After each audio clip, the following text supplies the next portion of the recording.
Before we get to the SmackDown review for episode 40 of Future Wrestling Observer, I have some announcements to make. Episode 50 of FWO is coming up very soon.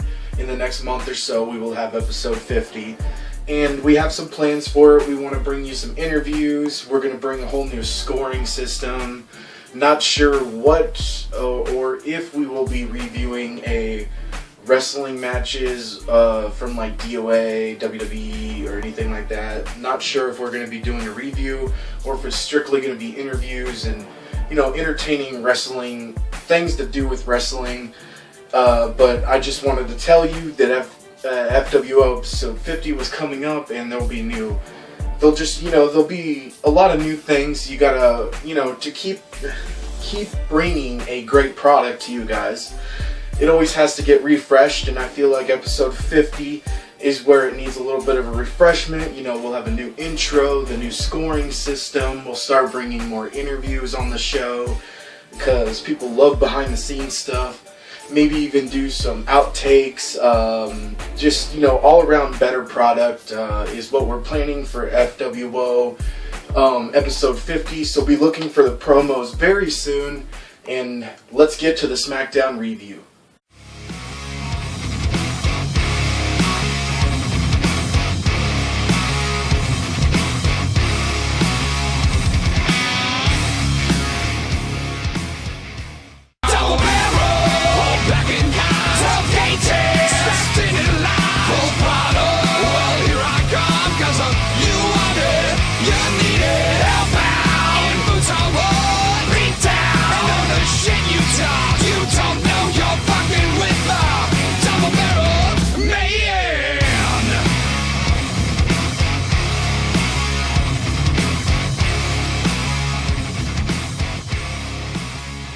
Get ready, because your boy, the original Outlaw, Chris Helix, is here to review none other than WWE's Friday Night SmackDown, the May 9th, 2014 We kicked off SmackDown with Sheamus in his first ever U.S. title defense since he won the title on Monday Night Raw in the 20-man Battle Royale.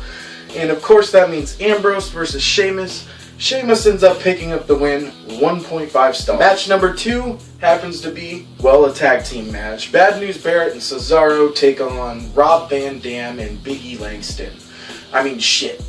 Big E.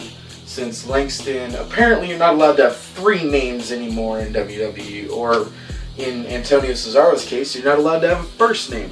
Anyway, Cesaro ends up pinning Big E Langston, 2 stars. Time for our little rapid fire reviews. We got Kofi Kingston and Rusev. Rusev ends up picking up the win, 1.5 stars. Then we got Fandango and Layla versus Santino Marella and Emma in a mixed tag team match. Layla ends up pinning Emma, 1 star.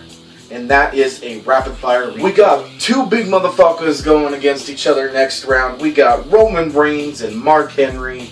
And it ends up being Roman Reigns picking up the win. And this match was kind of really boring and slow paced. And I've seen Roman wrestle before. I think it was more of a Mark Henry issue because I don't think Mark Henry knows what cardio is. Not really sure. Not like I can be talking much. I'm a big boy myself. But this match was just really boring. 1.5 stars. Roman ends up picking up the win. Next, we have a rivalry that I don't really care for, and I'll explain it in a second here. We got Los Matadores in their Bull El Torito taking on 3MB and Hornswoggle. And it was the Bull, Los Matadores' Bull El Torito, picking up the win, pinning Heath Slater. Now let me explain why I'm not really into this rivalry. Okay, yes.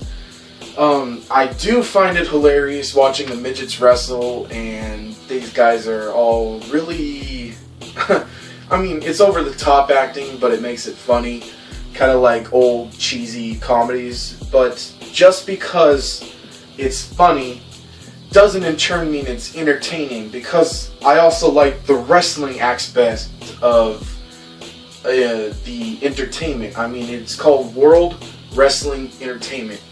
Wrestling is first. If it was entertainment first, it would be called World Entertainment Wrestling or some bullshit. I don't know if they would do that. That sounds kind of stupid. But wrestling's first, so I want wrestling first and then entertainment. Yes, it was funny. That's why I give it 2 stars. But there wasn't much wrestling, which in turn just kind of, it kills the rivalry for me. It just feels like their wrestling matches are promo after promo, not wrestling match after wrestling match. It's just a filler. But like I said, the Bull picks up the win on Heath Slater, 2 stars. And we have the third and final member of the Shield, Seth Rollins, taking on Batista in singles action, like the Evolution wanted to have happen tonight.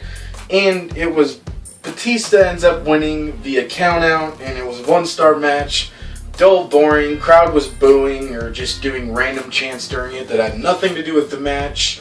I agree with them. It's just, all in all, I mean, I probably give it too much credit giving it 1 star, but there was some decent wrestling when they weren't both rolling on the mat or Batista wasn't in the corner taking a shot of his inhaler. It was one of those matches.